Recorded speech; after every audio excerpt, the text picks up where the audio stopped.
नमस्कार दोस्तों, आज मैं आपके सामने राग भोपाली की स्वर मालिका कुछ स्वर लिपि करके लाया हूँ। आप इसमें देख सकते हैं कि मैंने इसमें किस तरह से लिखी राग भोपाली की स्वर मालिका मैंने पूरे विस्तार पूर्वक इसमें दे रखे हैं। जैसे कि आप बोर्ड पे देख पा रहे हैं, राग भोपाली स्वर मालिका 3 ताल में 16 मात्रा। मैं रिपीट करता हूँ, फिर से पढ़िएगा। राग भोपाली स्वर मालिका 3 ताल में 16 मात्रा एवं अस्थाई सम से शुरू है। सम यानी कि ताल का पहला काउंटिंग में आ जाता है। सम एक मात्रा को, जो पहली मात्रा को कहते हैं राग के, जो पहली मात्रा धिन पड़ती है उसको सम कहते हैं 3 ताल में। और स्वर लिपि मैंने किस तरह से कर रखी है मैंने इसकी स्वर मालिका की, थोड़ा मैं आपको बोल के बता देता हूँ, जरा ध्यान रखिएगा। सा रे गा पा धा सा धा पा गा आ रे सा धा सा। जिस तरह से मैंने आपको बताया है गा करके, तो मैं आपको बताना चाहता हूँ, जो 0 होती हैं वो होती है आदि मात्रा, और एक मात्रा मानी गई है डैश। और स्वर की क्रम संख्या बढ़ाने के लिए मैंने बनाया है एस। डैश एक स्वर माना जाता है और जो एस है वो एक स्वर आगे बढ़ा देता है, यानी कि 2 गा बन जाते हैं। कोई सा भी स्वर के पीछे होगा तो वो उसकी अपनी दुगुनी स्वर में आएगा एस।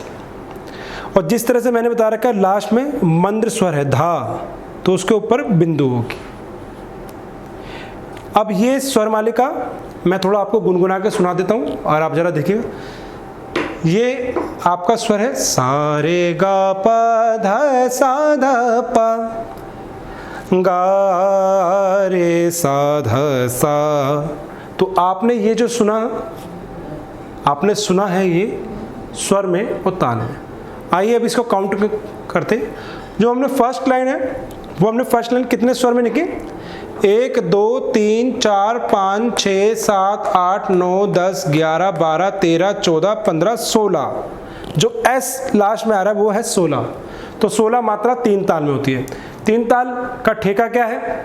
धा धिन धिन धा, धा धिन धिन धा, धा तिन तिन ता और ता धिन धिन धा। तो ये 16 मात्रा कंप्लीट है। एक बार मैं दोबारा बोल रहा हूँ, आप जरा काउंट कीजिएगा अपने फिंगर पे। धा धिन धिन धा, धा धिन धिन धा, धा तिन तिन ता, ता धिन धिन धा। 16 मात्रा, 16 मात्रा के ही स्वर लिपि मैंने करी है। अच्छा, फर्स्ट लाइन मैंने आपको बताई। अब मैं आता हूँ सेकंड लाइन पे। सेकंड लाइन क्या है? सा के बाद एस है और गा है। तो जो एस बनाया गया मैंने आपको बता चुका हूँ कि वो एक स्वर आगे चला जाता है। ये सा के पीछे ऐसे तो वो भी सा माना जाएगा, गा के पीछे ऐसे तो वो गा माना जाएगा, एक स्वर आगे हो जाता है। तो देखिए, सा गा रे गा पा धा पा गा रे, स्वर माना जाएगा। अब इसको काउंटिंग करते हैं। Dash 0 0 dash dash 0 0 dash dash 0 0 0 0 0 0 0। मैं सीधा चलूंगा और डैश पे मुझे रुकना है। काउंट करते हैं इसको। 1 2 3 4 5 6 7 8 9 10 11 12 13 14 15 16। 16 ये वही 16 मात्रा है जिसमें मैंने आपको 3 ताल बताई अभी जस्ट। दोबारा रिपीट करता हूँ, दोबारा देखिएगा सेकंड लाइन के अकॉर्डिंग। अब मैं आपको पर मात्रा वाइज बताता हूँ और इजी कर देता हूँ इसको। तो देखिएगा, धा धिन धिन धा, धा धिन धिन धा, धा तिन तिन ता, ता धिन धिन धा। पर मात्रा वाइज हो गया आपका। एक मात्रा आधी मात्रा 1/4, आपका एस जो स्वर को डबल कर देता है, ये सब कुछ। मैं इस वीडियो के माध्यम से मैं कुछ आपको ये भी बताना चाहता हूँ कि मेरा उद्देश्य आपको म्यूज़िक सिखाना नहीं है, गवाना नहीं है, दिखाना नहीं है, समझाना नहीं है।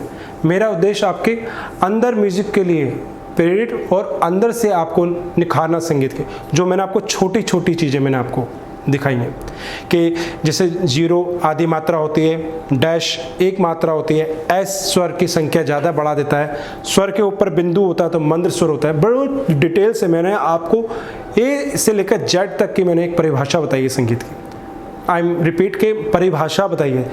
गाना तो आप बहुत सीखते होंगे, सुनते होंगे, बहुत अच्छे अच्छे बड़े बड़े उस्ताद लोग हमारे साथ हैं, हमारे पास उनका आशीर्वाद है, बहुत अच्छा, मगर जो डिटेल होती है वो ज़रूर होनी चाहिए। आपका लेवल और आपका स्टैंडर्ड उसी से बनता है।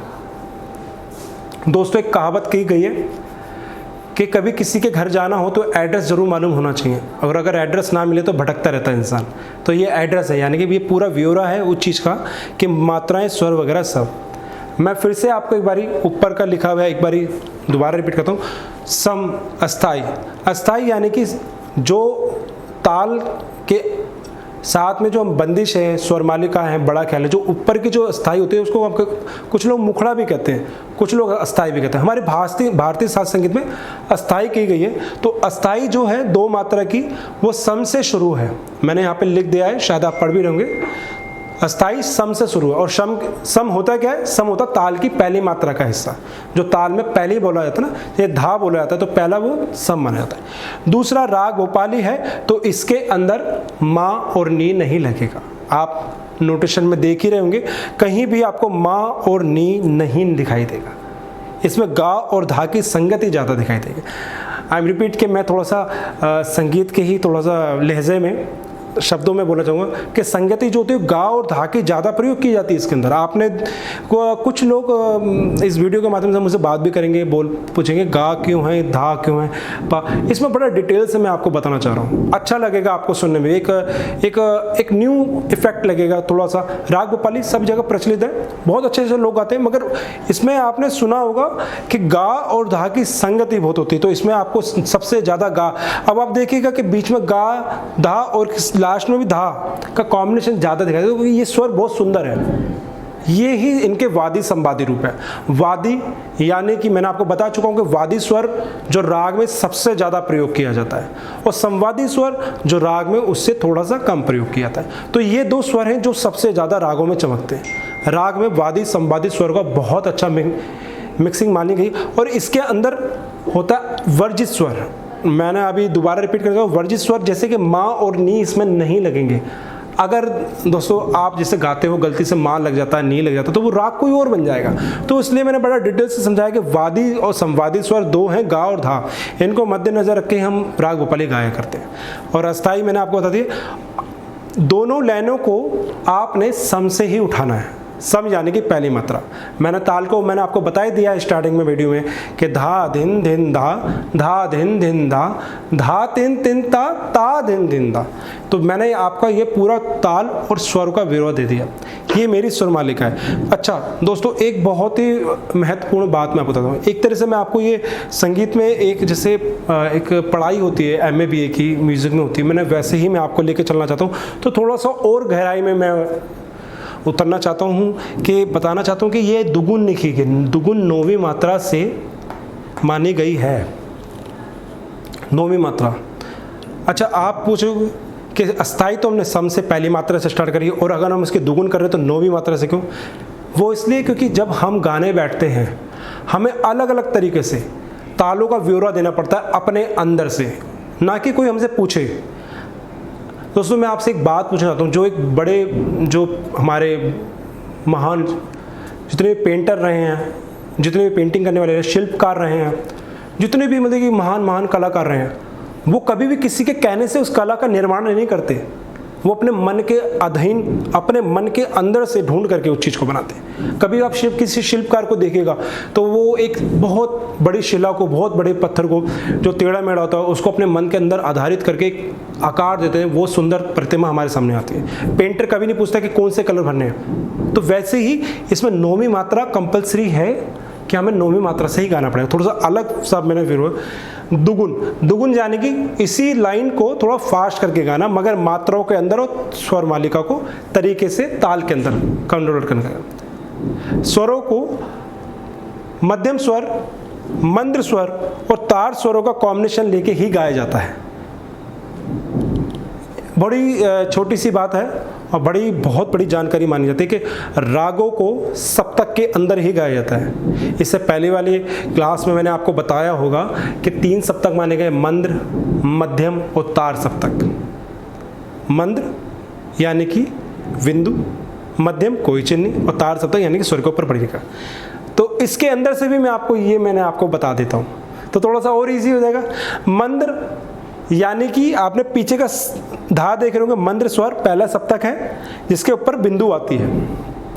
और मध्यम सप्तक जैसे कि आप देख रहे होंगे रे, गा, धा, ये होते हैं मध्यम सप्तक। और तार सप्तक ये स्वर के ऊपर खड़ी रेखा आ जाती है। तो ये मेरा अस्थाई ताल और स्वरों के बारे में मेरा। अब इसकी दुगुन, और दुगुन से पहले मैं आपको इसका अंतरा लिख के बताऊंगा।